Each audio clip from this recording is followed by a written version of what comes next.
আসসালামু আলাইকুম, সবাই আশা করি ভালো আছেন। দেখতে পাচ্ছেন আমাদের ভাই একটা মেশিন চালাইতেছে জ্যাক F5। তো দেখতে পাচ্ছেন মেশিনটা চালানোর সময় মেশিনটা বরাবর চলতেছে। ভাই এটা পাড়া সরালো, দেখতে পাচ্ছেন পাড়া সরালে মেশিন অটোমেটিক চলে, পাড়াটা সরা হয়ে গেলে অটোমেটিক মেশিনটা চলে।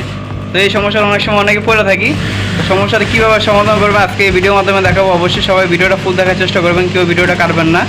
আর যারা অলরেডি আমার চ্যানেলে নতুন অবশ্যই চ্যানেলটা সাবস্ক্রাইব করে দেবেন, আর যারা অলরেডি সাবস্ক্রাইব করছেন তাদেরকে অসংখ্য অসংখ্য ধন্যবাদ। একটি লাইক দিয়ে ভিডিও পাশে থাকুন।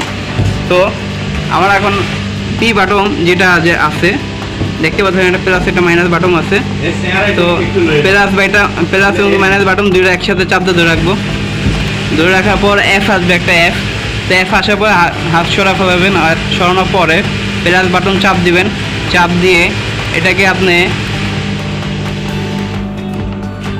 A6 যেটা আছে 6-1টাকে 0 করে দেবেন। 6-1 এটাকে 0 করে দিলাম।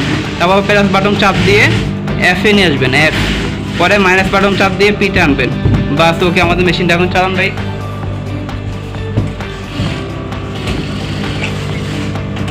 তো দেখতে পাচ্ছেন আমাদের পাওয়ার সরা ফেলেছে মেশিন আমাদের বরাবর।